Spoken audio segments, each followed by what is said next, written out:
दोस्तों तो इस वीडियो में बात करेंगे एक्मे सोलर होल्डिंग आईपीओ के बारे में। तो ये आईपीओ भी कल से ही खुलने वाला है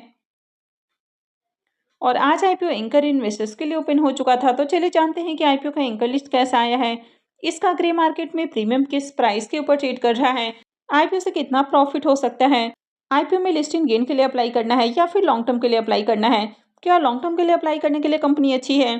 तो चलिए वीडियो को शुरू करते हैं। लेकिन इससे पहले कि मैं वीडियो को शुरू करूं, अगर आप इस चैनल पर पहली बार विजिट कर रहे हैं या फिर आपने चैनल अब तक सब्सक्राइब नहीं किया है तो चैनल को सब्सक्राइब कर लें और वीडियो को भी लाइक कर दें।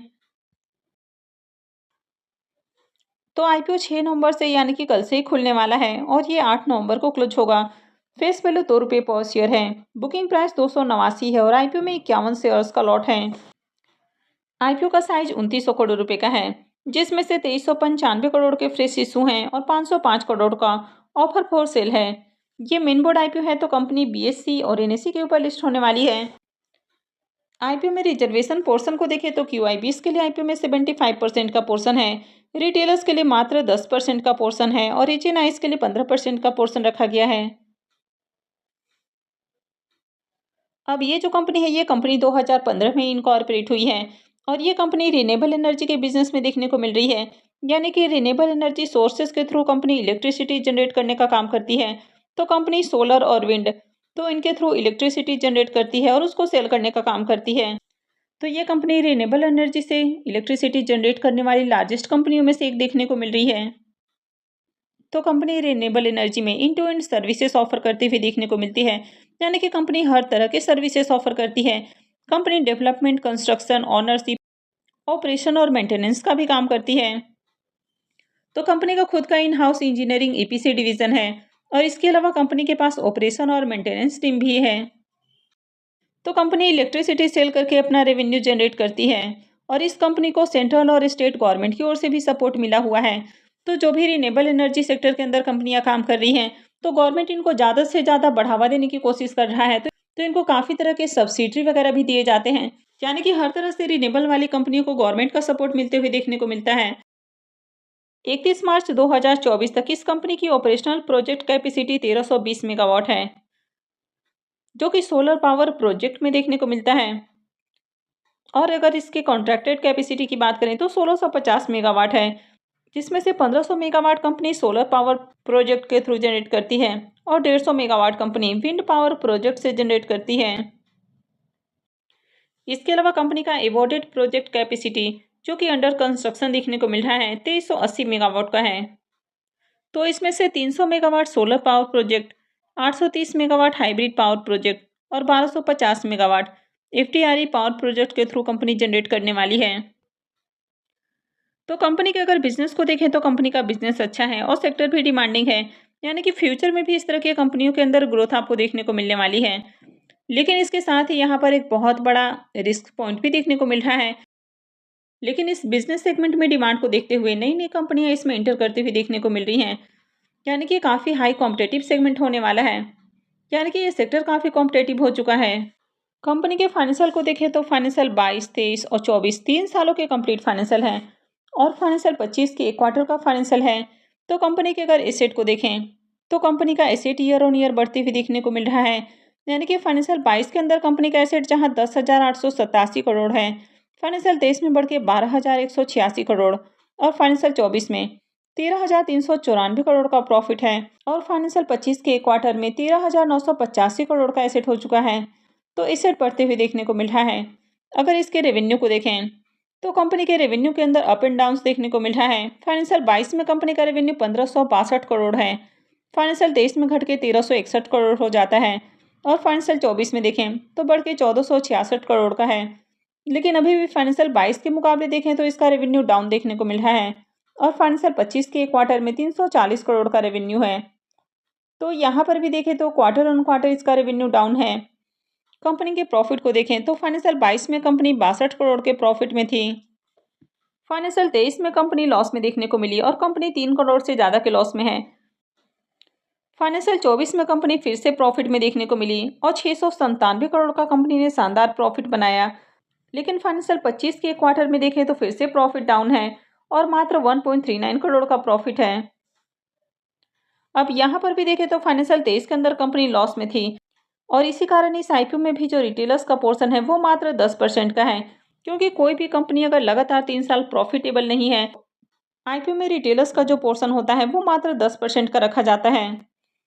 इसके नेटवर्थ को देखें तो इसका net worth year on year increase होते हुए देखने को मिल रहा है और अगर इसके रिजर्व को भी देखें तो कंपनी का रिजर्व भी साल दर साल बढ़ते हुए देखने को मिल रहा है। अभी कंपनी के पास 1837 करोड़ का रिजर्व है। लेकिन अगर इस कंपनी के कर्ज को देखें तो कंपनी के ऊपर डेट आपको काफ़ी हेवी देखने को मिल रहा है और कंपनी के ऊपर 9,319 करोड़ का रिजर्व है, तो काफ़ी हेवी डेट है कंपनी के ऊपर। इसका जो डेट टू इक्विटी रेशियो है वो ऑलमोस्ट 4 के अराउंड है, यानी कि 3.89 का इसका डेट टू इक्विटी रेशियो देखने को मिल रहा है, तो कंपनी के ऊपर हेवी डेट है।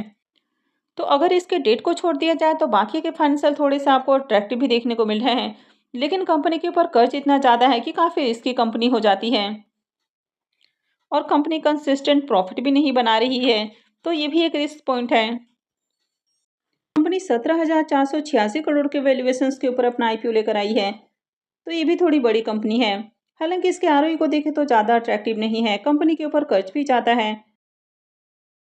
इसका रिटर्न और नेटवर्थ भी काफ़ी लो देखने को मिल रहा है और इसका पैट मार्जिन भी काफ़ी लो देखने को मिल रहा है। इसके पी मल्टीपल को देखें तो पी मल्टीपल 21.63 का है, तो कंपनी आपको सस्ते प्राइस के ऊपर आती हुई देखने को मिली है, तो ये इसमें काफ़ी बड़ा प्लस पॉइंट देखने को मिल रहा है।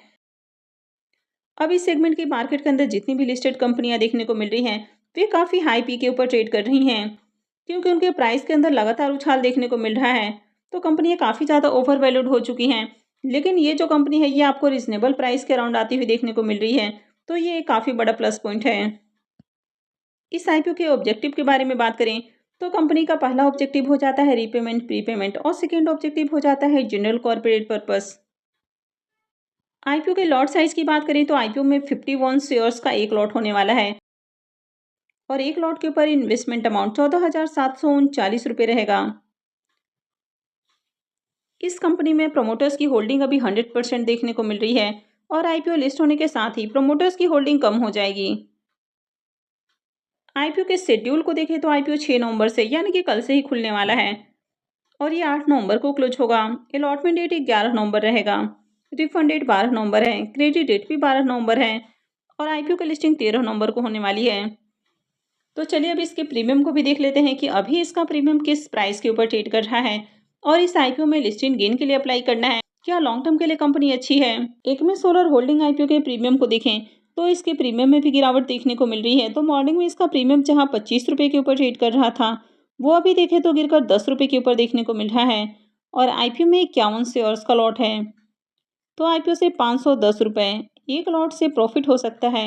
अब अगर इसके भी प्रीमियम को देखें तो इसका प्रीमियम भी 3-3.5% के अराउंड देखने को मिल रहा है, तो इसका भी प्रीमियम काफ़ी लो प्राइस के ऊपर देखने को मिल रहा है। तो अभी जिस तरह से आईपीओ की लिस्टिंग देखने को मिल रही है और ओवरऑल जिस तरह से इसका ग्रे मार्केट में डिमांड है, तो आईपीओ से ज़्यादा प्रॉफिट बनने की उम्मीद नहीं है, यानी कि आईपीओ से ज़्यादा लिस्टिंग गेन मिलने के चांसेस नहीं है, तो लिस्टिंग गेन के लिए अप्लाई करना रिस्की हो सकता है। लेकिन अगर लॉन्ग टर्म की बात करें तो इस तरह की जो कंपनियां हैं तो इनमें काफ़ी अच्छी डिमांड रहने वाली है, तो लॉन्ग टर्म के लिए इन्वेस्टमेंट किया जा सकता है। लेकिन अगर इस कंपनी के ऊपर देखें तो काफ़ी ज़्यादा कर्ज है, यानी कि काफ़ी रिस्की कंपनी हो जाती है, तो ऐसे में लॉन्ग टर्म के लिए इस तरह की कंपनियों के साथ जाना थोड़ा रिस्की हो सकता है। तो अगर आप रिस्क उठा सकते हैं तो ही आप इस तरह की कंपनियों में लॉन्ग टर्म के लिए जाएं, क्योंकि कंपनी सस्ते वैल्यूएशंस के ऊपर मिल रही है, ज़्यादा महंगे वैल्यूएशंस के ऊपर आईपीओ नहीं आया है, तो लॉन्ग टर्म के लिए जाया जा सकता है। लेकिन अगर किसी कंपनी के ऊपर कर्ज ज़्यादा है तो ऐसे में उनमें लॉन्ग टर्म के लिए जाना थोड़ा रिस्की भी होता है। तो इस आईपीओ का भी फिलहाल एंकर लिस्ट नहीं आया है, तो जैसे ही इसकी एंकर लिस्ट आती है तो मैं आपको अपडेट कर दूंगी। अगर आईपीओ का एंकर लिस्ट अच्छा आता है तो लॉन्ग टर्म के लिए जाया जा सकता है। तो मैं आगे भी आपको इससे रिलेटेड अपडेट देती रहूँगी कि आगे आपको इसमें अप्लाई करना है या फिर नहीं करना है। तो आगे भी ऐसे ही अपडेट से जुड़े रहने के लिए चैनल से जुड़े रहें, चैनल को सब्सक्राइब करके रखें और अगर आपने इस वीडियो को लाइक नहीं किया है तो वीडियो को भी लाइक कर दें। वीडियो को अंत तक देखने के लिए आप सबको बहुत बहुत धन्यवाद।